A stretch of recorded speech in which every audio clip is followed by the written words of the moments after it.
Hi guys, this is Angie with Beauties and the Bigfoot, and tonight's story is from the Richland Source out of Ashland, Ohio, and it is by Carl Hunnell, and it is from May 20th, 2021, and it is Woman Reports Bigfoot Encounter Outside of Gym in Ashland.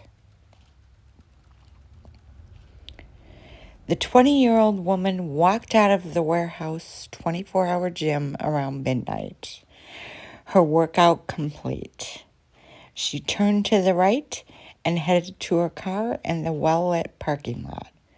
There were no other vehicles in the lot on that side of the building, constructed and opened in 2018.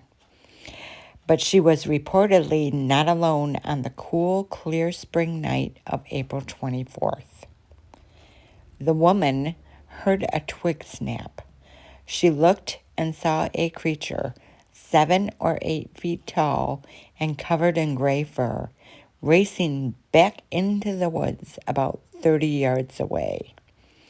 It was far too large, likely several hundred pounds, and moved too quickly to be a man, she believed. Shaken and in tears, she called her parents from a nearby restaurant, asking them to come and drive her home.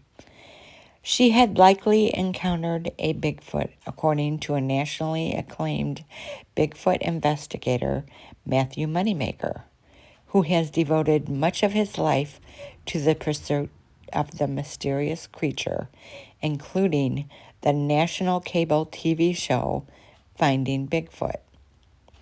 Moneymaker, a California resident who founded the Bigfoot Field Researchers Organization, the BFRO, in 1995, spoke to the woman and to her father before posting report number 69065 on his website. There were plans to visit her in person to gain more information and research the location of the sighting outside of the gym at 1151 Commerce Parkway on the city's east side. Unfortunately, Moneymaker said, some of the woman's friends and coworkers learned of her experience through the website and made light of her claim. She and her father asked her name to be removed from the website report, a request with which Moneymaker complied. She isn't interested in any further participation. She isn't backing off what she claims she saw.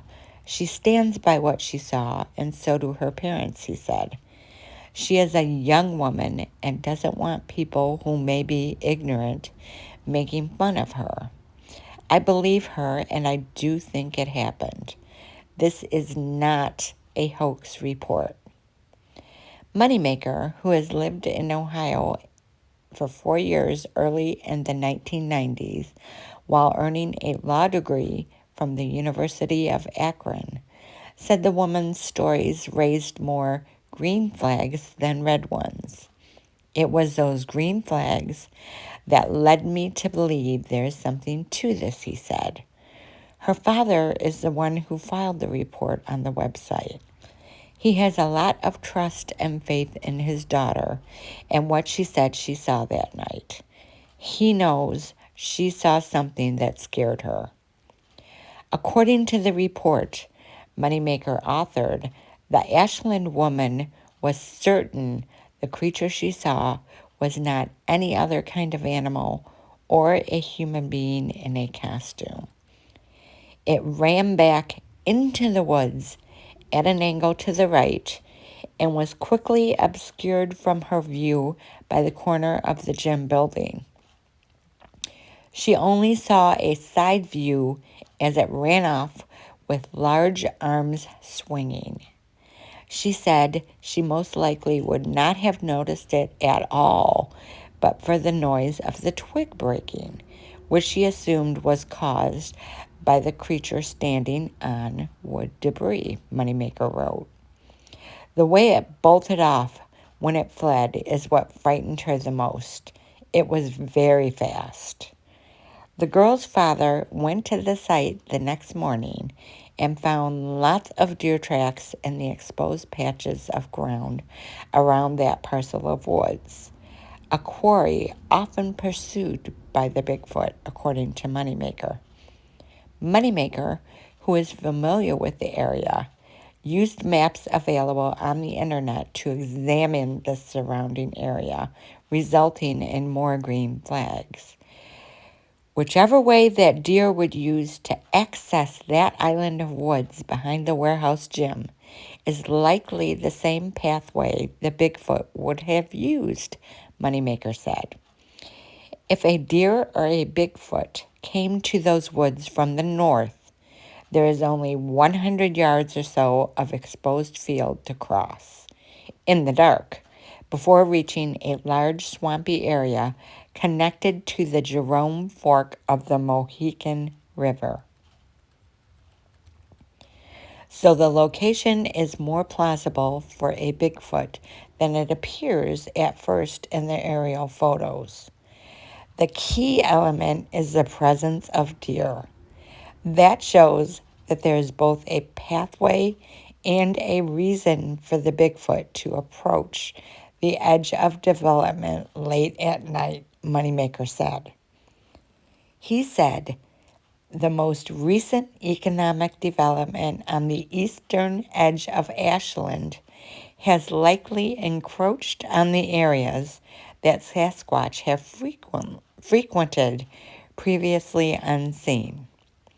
In his website report, the Bigfoot Guru suggested those interested check the swampy zone directly north of the sighting.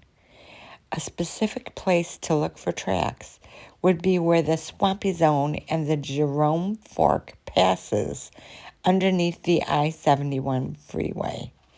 Follow the deer paths in the area. Within a couple days, he said a woman who had seen the web report was traveling through the area of I-71. He said she stopped, took photos, and found what looked like excellent places on the Jerome Fork where it flows under the highway that would be prime spots for a Bigfoot to take refuge.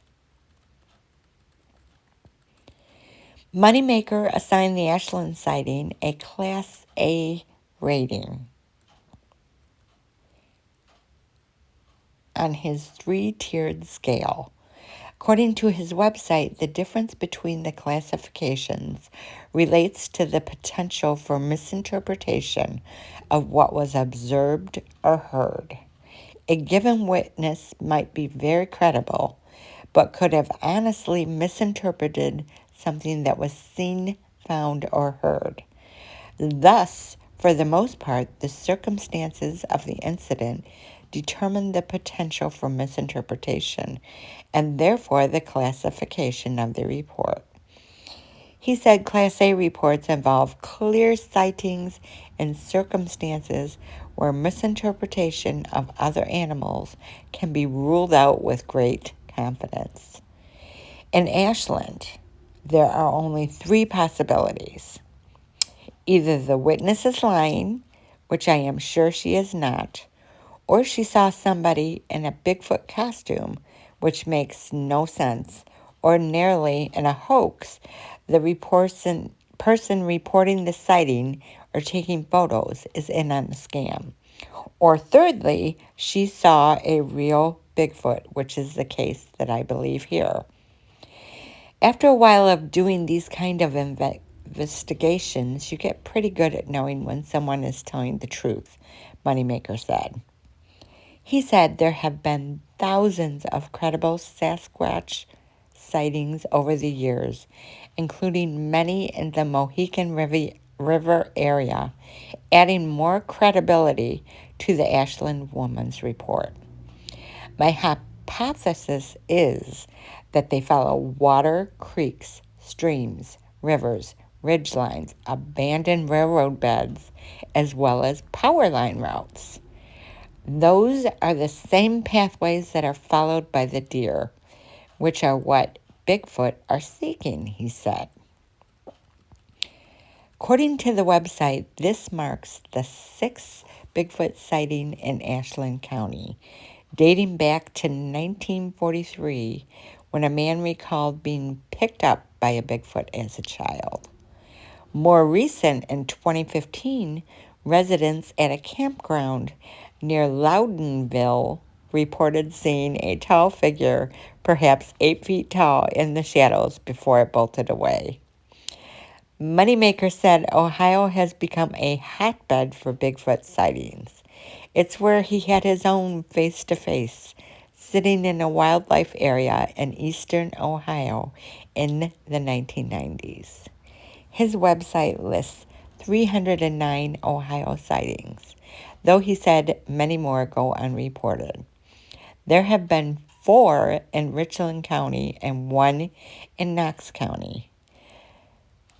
Guernsey County, home to the wooded Salt Fork State Park, leads with 14 reported sightings, including 10 in the past 2 decades. The geography of the state provides a good habitat for Bigfoot, as does the plentiful supply of deer found in Ohio. He recognizes there are many skeptics who question the existence of these so-called Bigfoot and question why more evidence has not been found. I know it's hard to accept that they are real until you have your own face-to-face encounter, Moneymaker said. People keep trying to fit them into the mold of another species. We are thinking of them as humans, like they would have a home address. They continue to move around, often at night, when deer are more likely to be active. They are not going to be often walking around in daytime in full view. Everything quiets down at night, between 10 p.m. and sunrise. That is the most likely time to have a Bigfoot sighting, he said. Well, that was a great article, and I enjoyed reading it as well as narrating it for you guys. I love these encounters with the women, and there seems to be quite a few of them, and I will bring you guys more as I find them, and we will have another encounter article for you guys next week. Thanks for listening.